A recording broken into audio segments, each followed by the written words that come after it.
Universidade Lusófona, com orientação da professora Judite Primo, e depois se transformou no livro Gestão de Museus, que está na 3ª edição.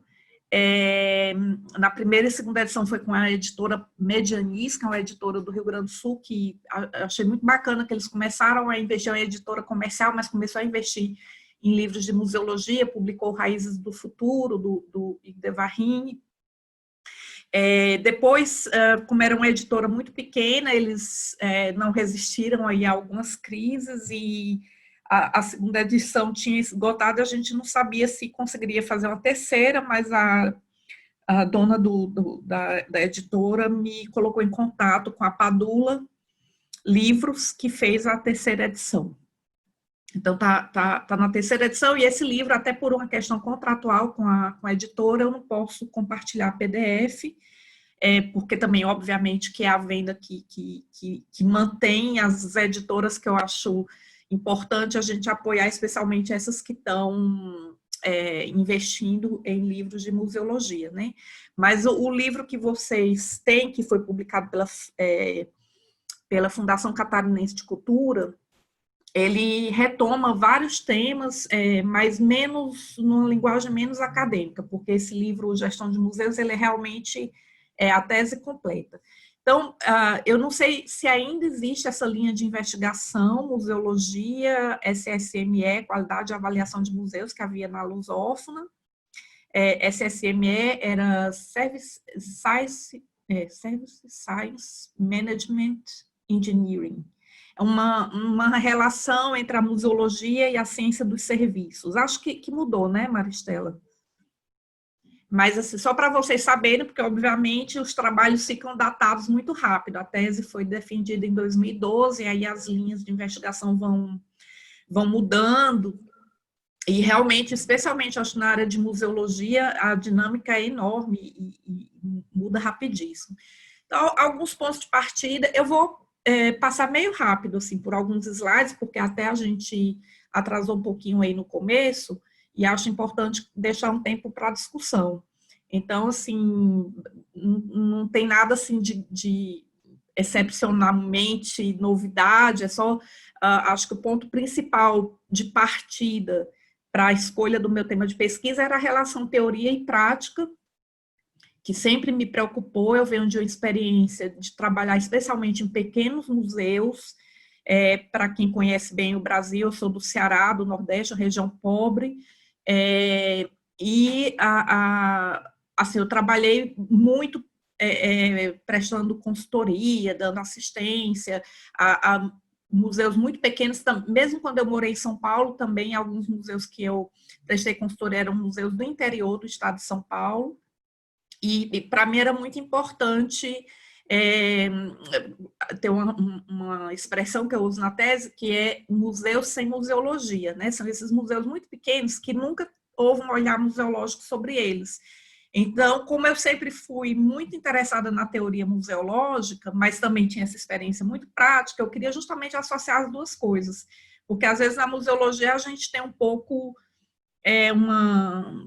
como se fosse quase uma divisão natural, assim, de pessoas que são profissionais mais da prática e pessoas que se interessam pela teoria, mas pouco têm experiência em museus. E eu achei que o diferencial que eu podia trazer para a tese era justamente quebrar essas barreiras e mostrar como a teoria podia ser útil na prática. E eu tinha trabalhado muito com a realização de diagnósticos museológicos, desses museus que nunca tinham tido um olhar museológico, e queria transformar isso numa pesquisa, numa coisa mais sistemática, para criar uma espécie de metodologia para a realização de diagnóstico museológico. Eu parti também de uma questão que era a presença do Estatuto de Museus. Na verdade, o Estatuto de Museus é de 2009, a ideia da minha tese é anterior, porque eu fiz o CEAM, né, esses cursos que a Lusófona oferece no Brasil, eu fiz em 2008, então o tema já estava definido em 2008, mas em 2009 aparece o Estatuto de Museus, que fala que para fazer o planejamento museológico deveria ser feito um diagnóstico, mas não diz como fazer o diagnóstico. Na verdade, o diagnóstico é mencionado assim numa linha do Estatuto, e eu sentia muita falta exatamente assim, mas como as pessoas vão fazer esse diagnóstico para depois chegar no plano?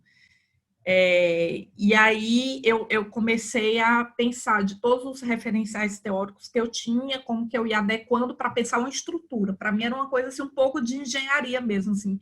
Não é tão coincidência que na linha de pesquisa tem essa palavra engenharia, porque eu pensava um pouco numa engrenagem que ajude quem está fazendo o diagnóstico museológico e, por consequência, também o planejamento, porque eu também acho que não adianta fazer diagnóstico se não for para alterar alguma coisa, né, no planejamento e na gestão, é o encadeamento que eu proponho. Então, eu pensava por assim, bem clara para que alguns aspectos do museu não fiquem abandonados. Às vezes, porque o diagnóstico é uma avaliação institucional, da instituição como um todo, mas às vezes a pessoa olha mais para a ação educativa, olha mais para a conservação, e a minha ideia era como pensar isso também num equilíbrio. E para pensar nesse equilíbrio, eu uso muito também o pensamento da professora Cristina Bruno, que fala da cadeia operatória museológica de salvaguarda e comunicação museológicos em equilíbrio. Então, eu associei, na verdade, um modelo estrutural da museologia que foi proposto pelo Vino Sófica, de 1980, em que ele fala, divide a museologia em museologia geral, especial e aplicada, e aí eu pensei, a gestão de museus é um tema muito interessante para mim, que sou uma pessoa um pouco com interesse assim, eclético demais, porque ela faz um trânsito entre a museologia geral, que é essa coisa mais teórica, e de qualquer forma está aqui, a administração de museus está lá na museologia geral, e a museologia aplicada, né? Então ela permite transitar um pouco por tudo, e na museologia aplicada ele não detalha como é que se estrutura essa museologia aplicada, e esse detalhamento eu encontrei na professora Cristina Bruno. Então esse quadro que eu uso como referencial teórico, ele bebe nessas duas fontes, é uma proposta que combina elementos da teoria do Vino Sófica com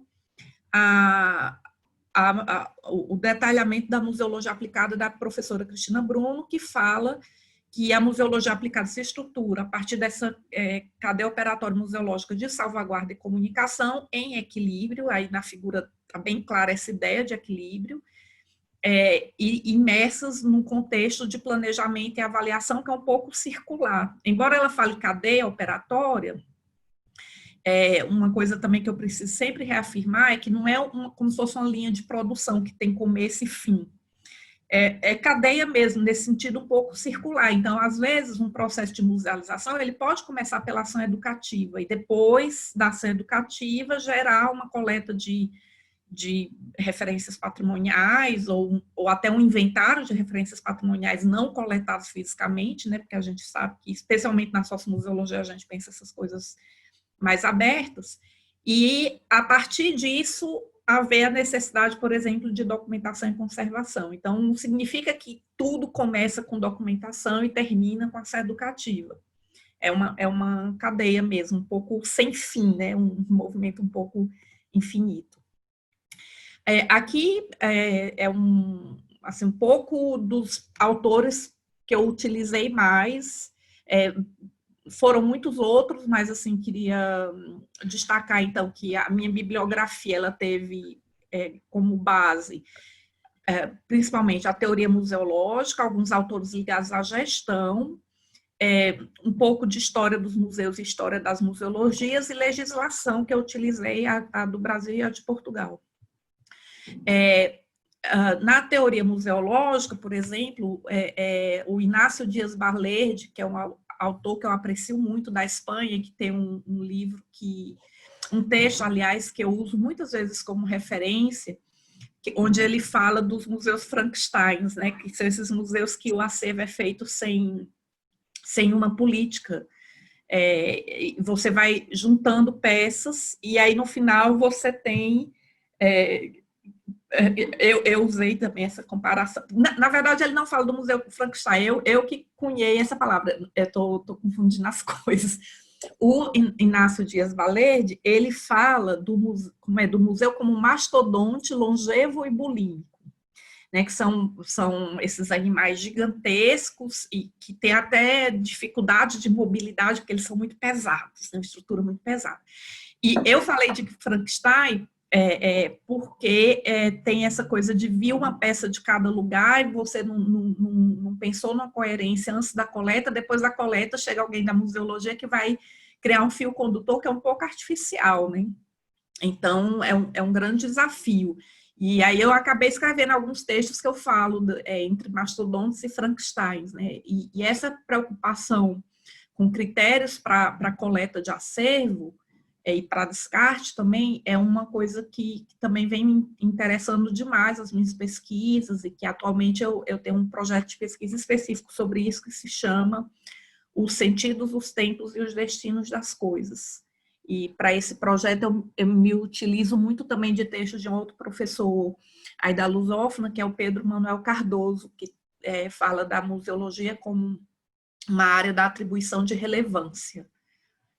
Então, a Cristina Bruno, já falei, o Francisco Carrenho tem um livro que chama Curso de Museologia, daquela edição estreia da Espanha, que tem muita coisa interessante.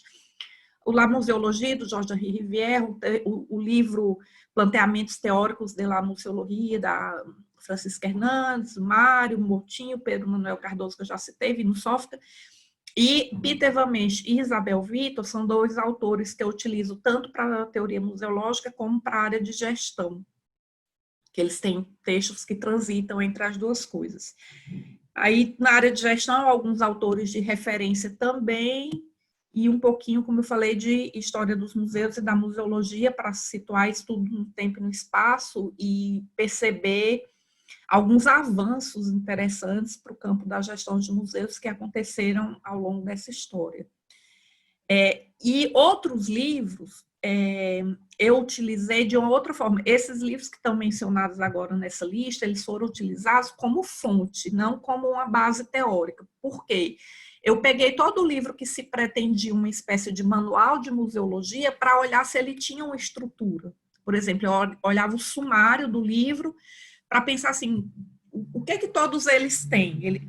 Se ele se pretende um manual de museologia, por exemplo, em geral ele tem um capítulo sobre arquitetura de museus, um capítulo sobre conservação, um capítulo sobre ação educativa. Então, eu estava aí procurando os pontos comuns das diversas estruturas. Isso também me interessava olhar, por exemplo, em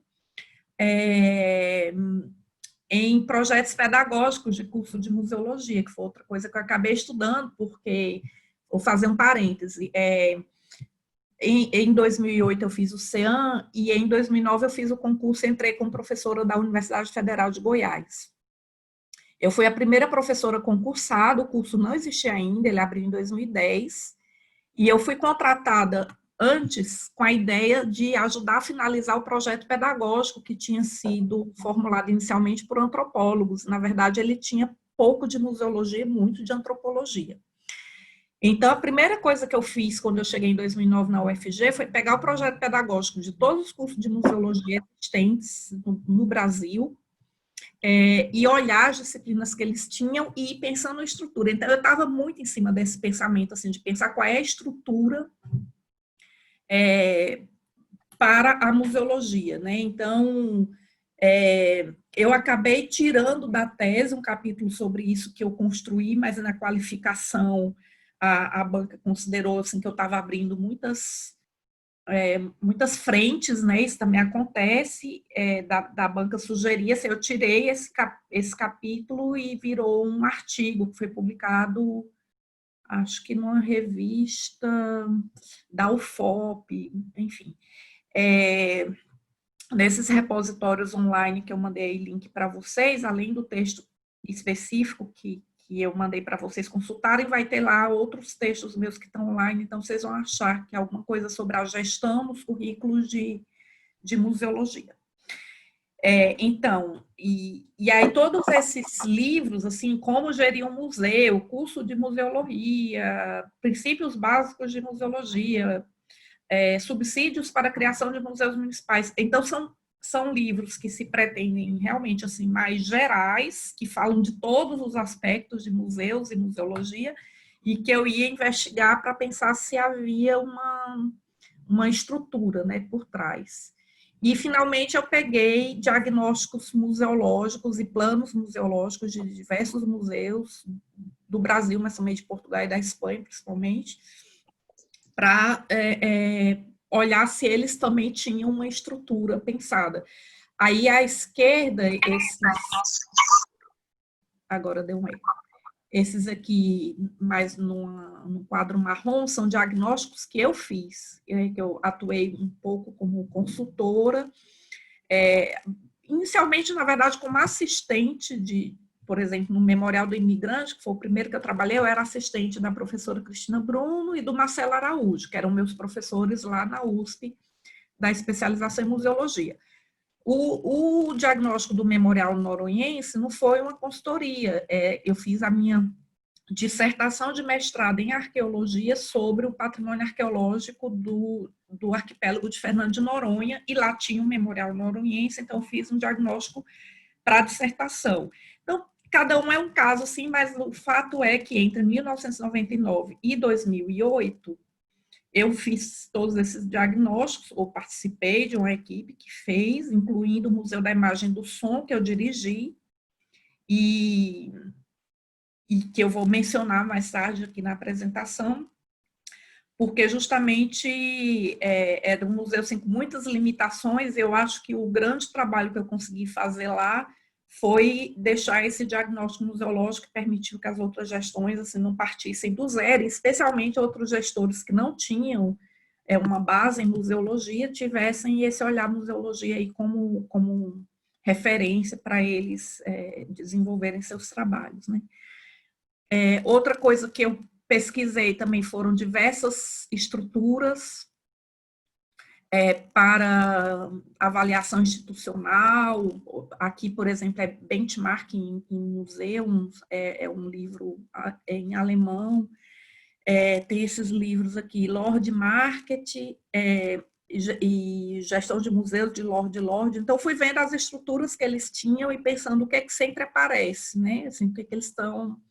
Quais são os critérios, quais são os itens que eles avaliam no museu para fazer uma gestão institucional. Eu queria chamar a atenção aqui para essa da esquerda do alto. Ela aparece do lado esquerdo para vocês, ou eu estou falando tudo ao contrário? Que é de Lord Market, Balance Act. Que assim, parece muito, muito simplinha, mas eu gosto muito porque está implícito aqui essa ideia de equilíbrio, que é muito parecido com a ideia da salvaguarda e comunicação da Cristina Bruno, se vocês perceberem, porque também tem um terceiro, tem um segundo eixo aqui vertical, que é a questão da gestão. Então, a figura às vezes é diferente, e para mim essa coisa de ter uma figura era importante, porque eu queria uma representação gráfica que desse a ideia de uma engrenagem e que ajudasse a pessoa que vai usar esse modelo a realmente visualizar o que é que ele precisa analisar no museu. Isso é uma coisa que eu aprendi muito com a professora Cristina Bruno, assim, a transformar meus argumentos e minhas ideias na museologia em figuras visuais. Então, depois que apareceu o nome de que isso seria uma matriz, eu não sabia direito como chamar, mas eu tinha muita clareza assim, que era menos um texto ou uma lista, e seria mais uma figura, o resultado da minha tese. Então, no fundo, o resultado da minha tese é uma figura.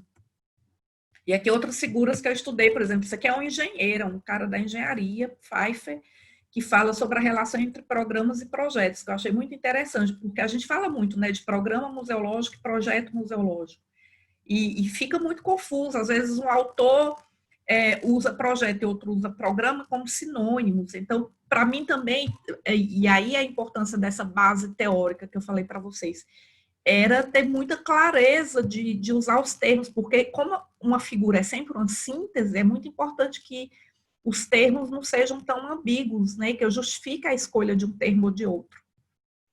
E esse Pfeiffer, que é da engenharia, ele fala exatamente que o objetivo superior de um projeto, ele é um objetivo secundário de um programa. Então, o programa é uma coisa que está acima, que é distribuído em vários projetos, e que cada objetivo secundário de um programa vira, ou objetivos específicos, né? Como a gente fala em projetos de metodologia científica do Brasil, a gente fala objetivo geral, objetivos específicos. Então, cada objetivo específico vira um projeto. Essa é muito conhecida, que é a matriz SWOT, que analisa pontos fortes, fracos, ameaças, oportunidades, né, tanto internas como externas, que eu também utilizo bastante, mas assim, qual que é o problema para mim, tanto da matriz SWOT como da ISO, né, que está representada aqui nessa figura à esquerda. Que são matrizes que podem ser usadas para qualquer tipo de empreendimento. Eu posso pegar SWOT ou ISO para analisar um hospital, para analisar uma rede de fast food. Então, obviamente, elas não me ajudam a entender conceitos museológicos ou a, na verdade, difundir conceitos museológicos e levar a museologia para dentro dos museus. Então, eu queria exatamente criar uma matriz que só pudesse ser usada em museus. Essa é a grande diferença da minha matriz, porque é óbvio que tem um museu que faz diagnóstico baseado no SWOT, que é muito usado, por exemplo, pelo pessoal da biblioteconomia também. Mas eu queria uma matriz que tivesse tanta teoria museológica dentro da escolha dos termos e da posição dos termos da figura, que ela só pudesse ser usada para museus. E para mim foi uma grande surpresa descobrir que a ISO, né, que a gente fala tanto, ISO 9000, não sei o que, parece um bicho de 7 cabeças, e é muito difícil a gente ter acesso a ela, né, porque as bibliotecas compram, em geral você não tem permissão para reproduzir, você só consulta dentro da biblioteca, é um negócio assim, cheio de regras, porque eles vivem de vender essa norma, né. Então eu também, como a maior parte das pessoas nunca tinha tido acesso com ela, eu pensava que a norma ISO era um negócio assim, gigantesco, de 9.000 páginas, né? E, na verdade, a norma ISO, basicamente, é essa figura aqui do lado esquerdo, que fala da demanda do cliente até a satisfação do cliente, todos os processos pelo qual uma coisa precisa passar. E a ideia deles é justamente que isso seja aplicado tanto para, como falei, hospitais, fast food, indústria automobilística, seja lá o que for. Então, para mim também foi muito bom quando eu descobri isso. Eu tive uma ajuda imensa do meu esposo, que eu brinco que ele é quase coautor da tese, porque ele é um engenheiro que trabalhava na indústria automobilística com avaliação e aplicava essa norma ISO em empresas, em grandes empresas automobilísticas, tipo Fiat e tal. Então, ele traduziu tudo para mim e me ajudou a entender a ISO, aí pronto, aí fechou. Agora eu tenho argumentos da tese, o que faltava era eu entender este diabo dessa ISO, que me parecia, assim, realmente um bicho de 7 cabeças. Essa aqui eu criei, porque também é outra coisa que eu vejo nos autores, diversos autores e autoras, usar muito indistintamente museológico, musealização, museal, por exemplo, usar processo museológico. Eu não uso, mas eu sei, por exemplo, a Maria Célia Santos usa, mas para mim era muito importante eu entender, fazer uma escolha, daí também abandonar outras. Uma das coisas que eu abandonei exatamente é processo museológico, e explicar por que eu estava fazendo essas escolhas. Então, eu escolhi utilizar fato, sempre museal, fenômeno, sempre museológico, e processo de musealização. Por quê? Bom, o fato museal, primeiro a diferença entre museal e museológico, eu me baseio no Peter Van Mensch, né, que usa sempre essa distinção de que museal se refere a museu e museológico a museologia. Então, o fato museal pode ser uma experiência de relação entre homem, objeto e cenário, pensando na definição da Valdisa Russo, que ela mesma também usa fato museal e fato museológico, indistintamente, né? Então eu não uso, embora ela use fato museológico, eu me baseio nela, mas só uso museal, não uso museológico. o fato museal, ele pode acontecer independente de ter um olhar museológico lançado, né? É uma relação homem-objeto-cenário que pode acontecer fora da museologia e, por exemplo, o Mário Chagas, quando fala de imaginação museal, ele está falando exatamente de pessoas que não eram da museologia, mas que estavam exercendo essa imaginação para a criação de museus, como... ai, meu Deus, o que eu fiz aqui agora? Vai ser difícil. Como Gilberto Freire e todos esses outros autores aí que ele estudou no doutorado dele, que não são exatamente da museologia. Eu preciso afastar esse negócio aqui para não ficar cobrindo meu... Ao mesmo tempo que eu quero ver vocês, eu não posso cobrir o meu PowerPoint. Assim. Então o fato museal, para mim, se refere exatamente ao que é de museu, não necessariamente museologia. O fenômeno museológico é quando já tem um olhar museológico lançado, mas o fenômeno museológico, quando você analisa um fenômeno museológico, às vezes você faz uma análise a partir do olhar do presente, né? Toda análise parte do presente, mas você olha para trás. E isso pode ser feito até por outra área do conhecimento que não seja a museologia, por exemplo, a história. Ela pode olhar um fenômeno museológico e traçar a trajetória, analisar a trajetória desse fenômeno daqui para trás. História, sociologia, enfim, inúmeras outras áreas. Inclusive, se a gente for comparar, agora eu vou ter que viajar aqui um pouquinho para outro slide. Cadê? Vinusófica. Não está aqui. Não, tá. Se você comparar aquela figura com essa estrutura aqui do Vinusófica, a museologia especial, que fala de texto, contexto museológicos, em vários textos dele, da Cristina Bruno e tal, eles explicam que texto e contexto museológico são as diferentes tipologias de museus em diferentes contextos, por exemplo, de porte de cidade, por exemplo, um museu de arte numa grande metrópole, um texto e um contexto museológico. O texto é museu de arte, o contexto é grande metrópole. Um museu eclético numa pequena cidade. Aí o contexto é pequena cidade e o texto é a tipologia de museu, que é o museu eclético. E ele sempre fala que na museologia especial é onde entra principalmente a relação da museologia com outras áreas do conhecimento, né?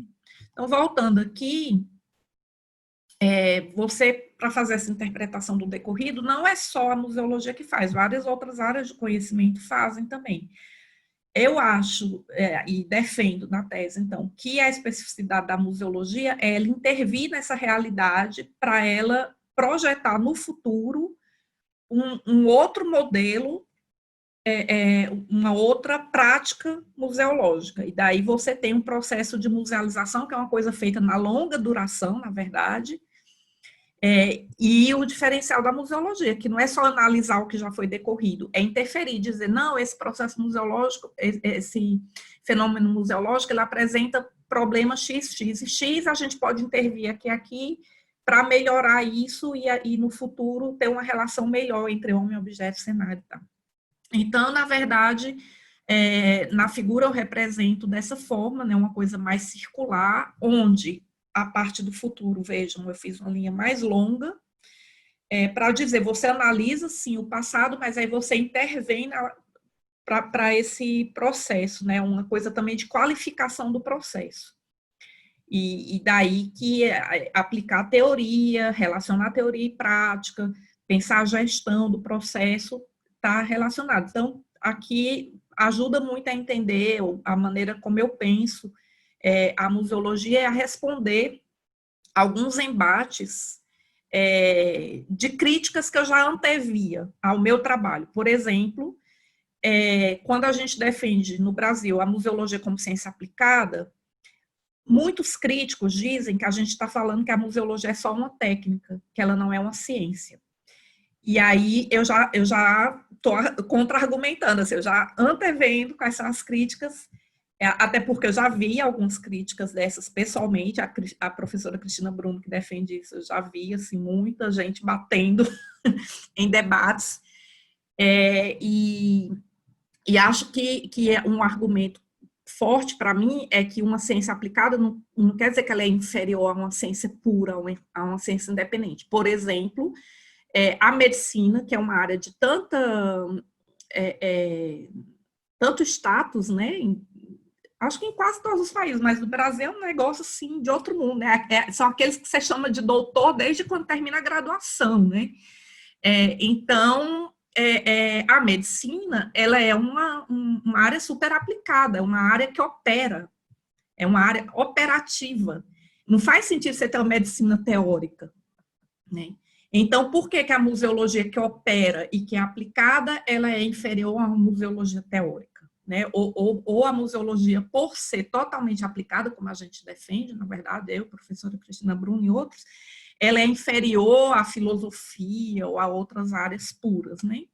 Então, na verdade, eu já defendo isso, né, que ela não é inferior à ciência independente, ela tem uma ligação com o universo empírico, que, na verdade, enriquece a teoria, e uma museologia somente interpretativa ou fenomenológica, que a gente tem alguns atores no Brasil que defendem fortemente, ela acaba tendendo a se conectar só com o decorrido, porque ela analisa os processos que outros realizam, ela critica os processos, mas ela não vai interferir nos processos, justamente porque ela não é aplicada. Então, a riqueza, para mim, da museologia aplicada é justamente ela se projetar no futuro, pretendendo criar uma nova relação da sociedade com seu patrimônio, a partir dos problemas identificados no presente. Bom, aí eu fui partindo para a criação da minha matriz. Então, a minha matriz, ela tinha a ver, na verdade, com detalhar aquela cadeia operatória museológica da professora Cristina Bruno, que equilibra salvaguarda e comunicação, mas que está num contexto de gestão, e eu também queria explicar nessa figura uma outra crítica que eu também já vi muito, de por que a gente por exemplo, a professora Cristina Bruno fala de salvaguarda e comunicação e não tem a pesquisa. Se vocês pegarem, por exemplo, Mário Chagas, Maria Célia Santos, eles falam preservação, pesquisa e comunicação, não é salvaguarda e comunicação. Então, no lugar de salvaguarda tem preservação e tem a pesquisa que a professora Cristina Bruno usa. E aí a pergunta é, então não tem pesquisa, então realmente é só uma técnica, é só uma repetição de fazer e sem pensamento? Então, eu fiz esse desenho para explicar que, na verdade, existe um problema ao meu ver, né, de colocar a pesquisa como algo isolado e não adjetivado. Porque eu entendo que dentro dos museus tem mais de um tipo de pesquisa. Existe a pesquisa básica, que é a pesquisa da área, da tipologia do museu. Por exemplo, no Museu de Arte, é uma pesquisa muito ligada à história da arte. No museu, no herbário, é uma pesquisa ligada à biologia, à botânica. No Museu de Arqueologia, é uma pesquisa ligada à arqueologia, e assim por diante. Então, essa pesquisa não é museológica. E existe a pesquisa museológica, que é a pesquisa aplicada. O que eu considero que é o erro, e eu desenvolvi isso finalmente, assim, era uma ideia antiga que eu tinha, vocês vejam que a figura já está na tese, mas eu só fiz o texto sobre isso para publicação, saiu ano passado nos anais do Enemu. Não, do Enemu não, desculpem, do Sebramos. Do último Sebramus. Então, depois eu posso mandar o link desse texto, que é um texto que chama a pesquisa adjetivada ou a pesquisa museológica, alguma coisa assim. Então, o que eu quis dizer com isso? Quando se pega a definição de museus do ICOM, que fala de preservação, pesquisa e comunicação, e se rebate diretamente para um pensamento sobre a museologia, já tem um erro, porque a definição do ICOM não é a definição de museologia, ela é uma definição de museu. E no museu não só tem museologia, tem museologia e outras áreas. Então, você pega a pesquisa que está lá na definição de museu e fala, faz-se pesquisa em museologia, ou a museologia ou a pesquisa é uma área estruturante da museologia, parece que no museu toda pesquisa é museológica. E aqui eu estou representando, eu botei até com uma corzinha diferente, tá vendo, para destacar, a pesquisa básica é da área base do museu. Ela vai variar de museu para museu. O que é permanente, constante, nos diversos tipos de museu, é a pesquisa aplicada. Que, na verdade, Eu não represento explicitamente na cadeia operatória de salvaguarda museológica, porque eu acho que ela está por trás, ela alimenta. A salvaguarda é comunicação. Você tem uma pesquisa aplicada de salvaguarda, uma pesquisa aplicada de comunicação, e nos detalhamentos também, como a salvaguarda é documentação e conservação. Então, você tem uma pesquisa aplicada para documentação, uma pesquisa aplicada para conservação e assim por diante. Que significa o quê? Significa eu entender que todo museu tem documentação, mas que documentar uma obra de arte que é singular no museu de arte, no Museu de Belas Artes, por exemplo, para falar assim um exemplo, né, assim, que realmente cada obra é única, etc., é muito diferente de você documentar lasquinha de pedra lascada da pré-história no Museu de Arqueologia. Que, na verdade, você tem vários fragmentos que formam uma só peça e você pode ter uma ficha que reúne várias partes, né? Então, você vai pesquisar, a pesquisa aplicada vai pesquisar qual é a melhor maneira de aplicar princípios comuns em tipologias diferentes de museus, como conservar também objetos num Museu de Belas Artes é muito diferente de você conservar répteis e animais peçonhentos no Museu do Butantã, que eu adorei, que eu fiz um estágio lá, e para mim, assim, se definiu os meus exemplos, assim, quando eu quero dar os exemplos mais díspares, porque lá o calor e a umidade são essenciais para a conservação do acervo, né, que são ratos e animais, desculpa, que são répteis e animais peçonhentos vivos, e eles colocam ratos vivos para as cobras comerem, porque se botar morto, elas não têm interesse. Então, colocar ratos junto ao acervo é um fator de conservação neste tipo de museu. Então, é isso que eu falo, existe uma pesquisa aplicada, mas, na verdade, ela está por trás, ela alimenta, ela está envolvida com a expografia, com a ação educativa, com a documentação e com a conservação. E não é uma pesquisa assim, sem adjetivação, que parece que toda pesquisa o museólogo faz, né? E tem a pesquisa básica, que não é a gente que faz. Eu acho que se chegar um conservador que tem uma formação clássica de conservação para trabalhar no Museu do Butantã, ele vai ter que conversar com o pessoal da pesquisa básica, com os biólogos, para entender uma série de questões e adaptar os saberes dele, encontrar, assim, um meio termo entre os conhecimentos dele e o conhecimento que vem dessa área básica. Então, eu acho que isso é o que acontece em todos os museus. Eu dou exemplos de museus de ciências naturais, porque, às vezes, nos museus de ciências humanas, o pessoal da museologia fica um pouco perdido e acha que consegue fazer tudo, sem precisar do especialista da área. Como se no museu de história ele também pudesse fazer a pesquisa histórica e não precisasse do historiador. Então, eu gosto de dar os exemplos de ciências naturais, porque eu penso assim, se no museu de astronomia você não faria isso, então no de história também, do jeito que você precisa do astrônomo no museu de astronomia, você precisa do historiador no museu histórico. É esse o paralelo, e aí finalmente eu cheguei à matriz. A matriz do livro que vocês têm, o link, na verdade, ela saiu numa cor só, era uma questão da editora, e acaba que ela tem uma leitura mais simplificada do que ela ter várias cores aqui. Essas cores também têm um significado. Então, tudo aqui, assim, a matriz é bem sintética, mas, na verdade, tudo aqui tem 1000 significações. Eu acho que eu tenho umas 15 páginas no livro explicando o que é cada elemento desse, né? Mas, assim, muito resumidamente. Então, essa matriz, ela serve tanto para o diagnóstico, como para o plano museológico. Botei programação aqui, porque antes do Brasil adotar esse termo plano museológico, vem mais da literatura hispânica. Muitos autores brasileiros mesmo usavam programação museológica para falar plano museológico.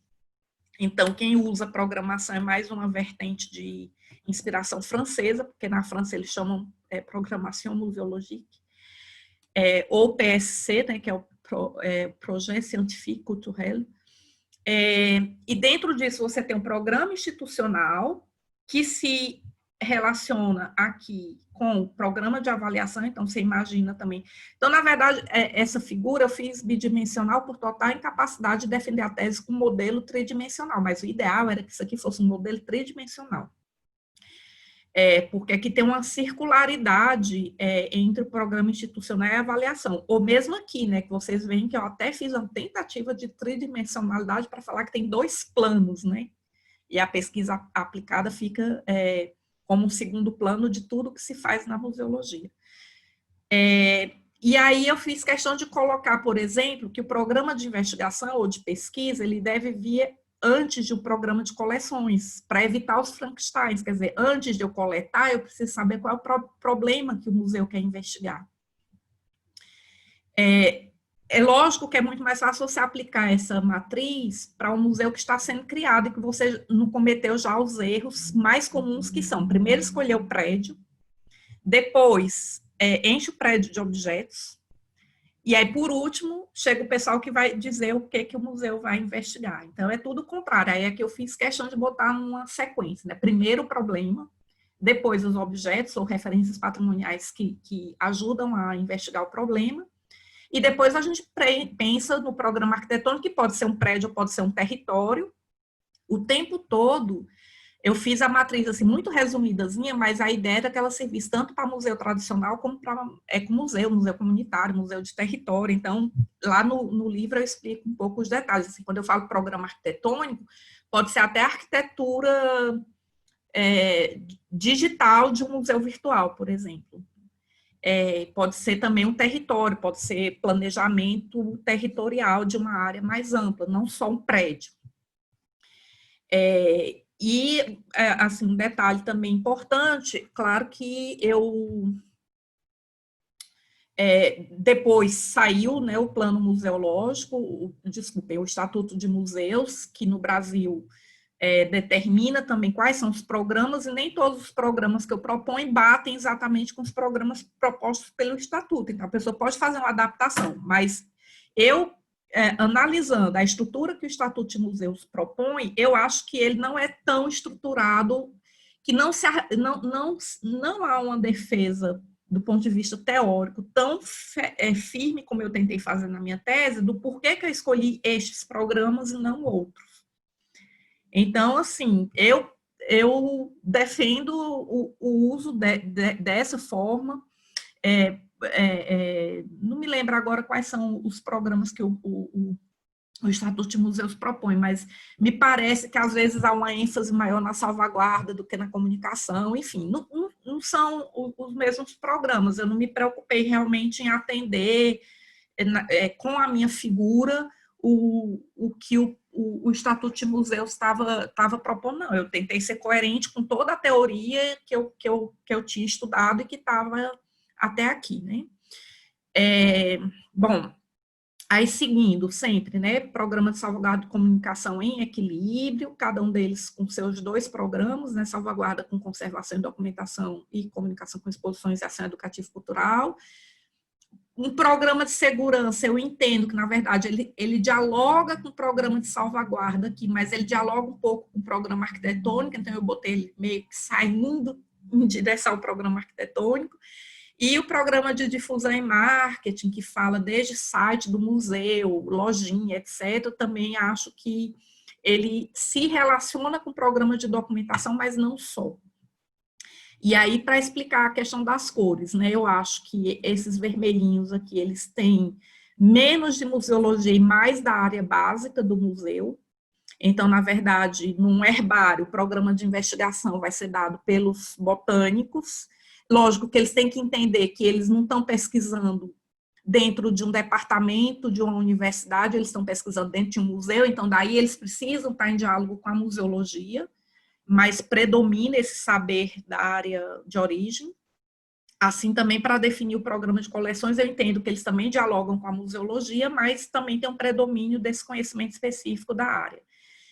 Onde está azul é onde predomina a museologia, eu diria que é 75% museologia e 25% da outra área, que me ajuda, por exemplo, como eu falei, a entender que expor obras de arte no Museu de Belas Artes não é a mesma coisa que expor os caquinhos de pedra lascada, que é muito difícil para um leigo entender aquela repetição toda, que não tem apelo estético nenhum. Então, entra mais museologia, mas entra um pouco do conhecimento da área básica também, é um diálogo. Então, eu diria que aqui no vermelho é 75% da área básica e 25% da museologia. Esses números são aleatórios, tá? Mas é só assim para vocês compararem como eu distribuí as cores. No azul seria mais museologia, menos área básica, e nos verdinhos, assim, é uma coisa bem equilibrada, eu acho, porque são áreas meio, né, que a gente chama áreas meio. A questão financeira, a questão arquitetônica, a questão de RH e finanças e recursos humanos, eu botei aqui até fora do eixo, porque, em geral, são coisas impostas que chegam para a gente, que algum eleito, né, diz, olha, vocês vão trabalhar com 10 funcionários e vocês vão ter um orçamento X por mês. Não é a museologia que vai determinar ou mudar isso. Também coloquei isso aí antes do programa arquitetônico, porque isso também ajuda a você determinar qual é o porte do espaço ou da edificação que você precisa ter, de acordo com o que você já teve de informação, não só do que vai ser a coleção e a questão a ser investigada, mas com relação aos recursos financeiros e humanos que você vai ter. Então, eu acho toda essa área verde, ela tem muito mais a ver com conhecimentos da área meio, daí, como eu falei, programa de segurança, mesmo sendo muito próximo da salvaguarda, ele tem a ver com isso, porque ele vai influenciar nas escolhas sobre arquitetura, ele vai pensar a própria gestão da edificação, né, de quem tem acesso a esse ou aquele espaço, e aqui também no programa de comunicação, porque muitas vezes esse programa de difusão e marketing, ele ajuda a gerar recursos financeiros para o museu.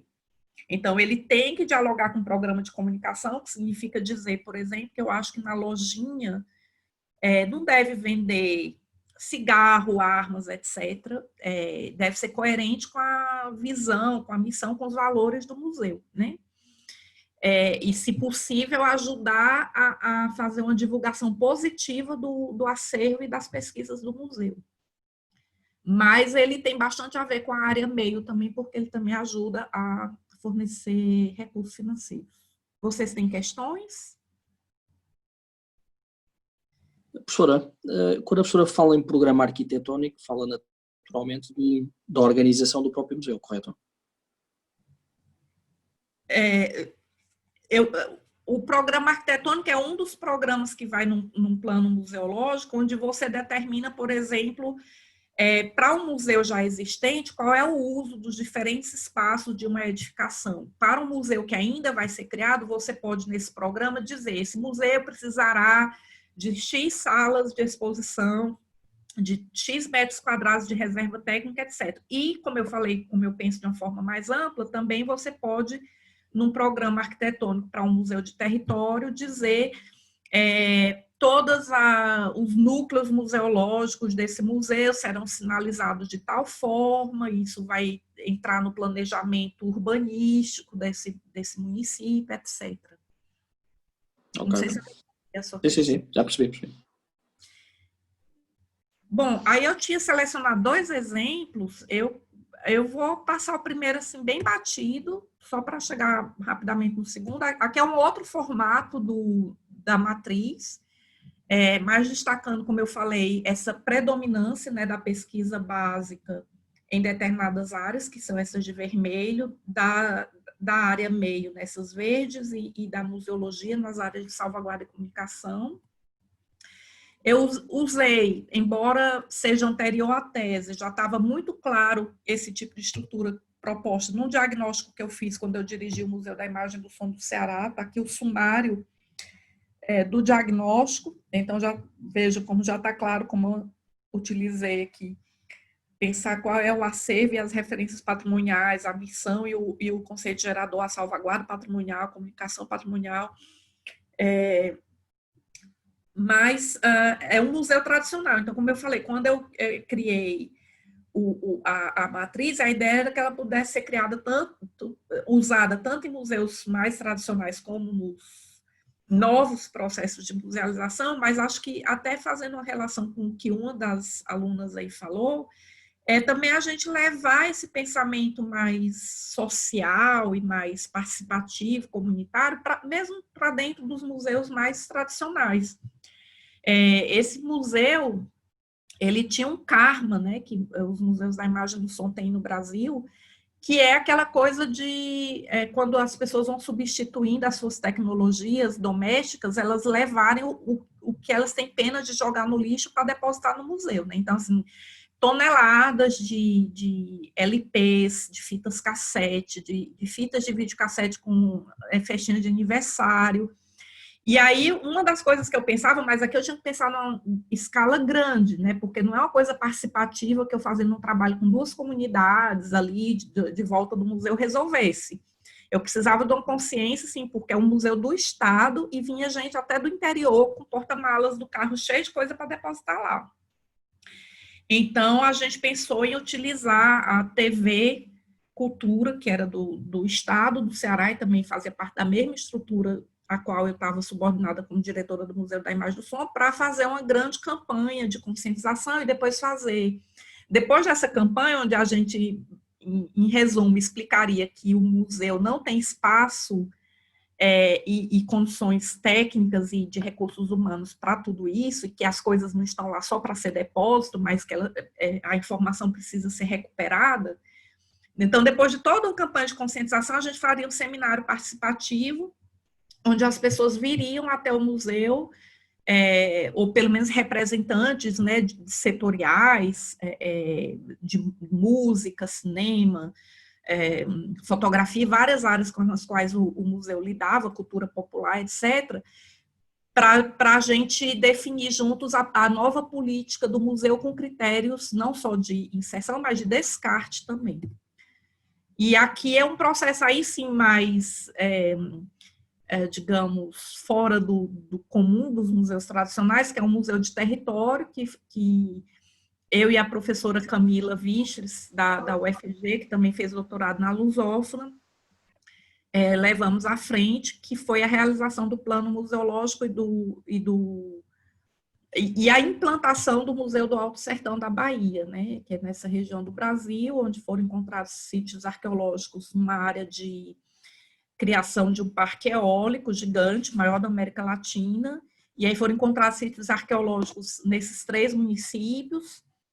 Obviamente, na pré-história, no tempo pré-colonial, não havia essa divisão de fronteiras municipais, então, para a gente também não fazia sentido que o museu fosse de Caetité ou de Igaporã, a gente pensava esse museu de território, e tudo isso foi pensado junto com a população, né, com campanhas educativas, com oficinas onde eles iam se familiarizando desses conceitos.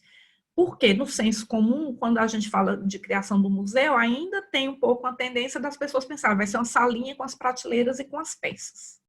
Então, primeiro, o trabalho educativo, e aí a professora Camila, assim, morou uns 11 meses lá para fazer esse trabalho, que é o que eu acho importante ressaltar dessa experiência muito singular, é que, assim, eu já fiz outras experiências também que eu, sendo um agente externo, eu tentei trabalhar naquela população, aí, assim, sair dessa ideia do museu como uma casinha com prateleiras e objetos para um museu de território, para um museu comunitário, para um museu participativo. Mas sem eu morar no território, não funcionou. Essa é a avaliação que eu tenho. Assim, se a iniciativa não parte da própria comunidade, e aí eles vão atrás dos conceitos e já chegam com essa ideia de que não é um museu tradicional que eles querem, é um outro tipo. Só funciona a gente tentar compartilhar com eles os nossos conceitos inovadores, sociomuseológicos, etc., se realmente a gente se implanta, se enraiza naquela comunidade e fica ao longo de todo o processo. Eu tenho uma experiência assim, bastante frustrante de uma outra experiência que eu tentei iniciar e que no final, assim, eu e a minha equipe fomos expulsos do processo e eles acabaram inaugurando a salinha com prateleiras com objetos, porque eles acharam aquilo ali muito mais rápido do que o meu processo, que era demoradíssimo, cheio de consultas populares, cheio de seminários. Então, uma coisa também a gente pensar, se a gente não faz parte da comunidade, E eu acho que aí o Rico, por exemplo, a moça que falou de Cabo Verde, é que ela faz parte, né? Então, se você faz parte já da comunidade que tem essa iniciativa, funciona. Se você é um agente externo, acho que só funciona se realmente tiver um trabalho de muito mais longa duração, de muito maior comprometimento, que às vezes as nossas dinâmicas de trabalho e o que a gente é pago para fazer não paga você se mudar para um lugar que aqui realmente meu reconhecimento de como a Zanetin Arqueologia investiu nesse projeto e comprou até briga, né, com as empresas que financiavam para dizer se não é uma coisa de 2 meses, de fazer uma coisa rápida e ficar pronto. E o investimento até pessoal, a professora Camila está aqui nessa foto, e ela ficou uns 11 meses morando lá nessa região para desenvolver o projeto. Aqui, por exemplo, acabou sendo um museu de território com muitos núcleos. Aqui é um dos núcleos, que é uma comunidade quilombola, e eu estava lá com ela nesse dia, e eu achei muito interessante, porque quando eles souberam que era o pessoal do museu que ia visitar, aqui no pé da mesa, talvez vocês estejam vendo, uma almofadinha branca, onde tem alguns objetos líticos, cerâmicos, alguns objetos de arqueologia que a gente levou para apresentar ao grupo. Mas eles nos receberam também com seus objetos. A gente não pediu para eles organizarem isso. Eles botaram esse tecido no chão e os seus artefatos em cima, né, sua esteira, seu chapéu de palha, seu tear, etc.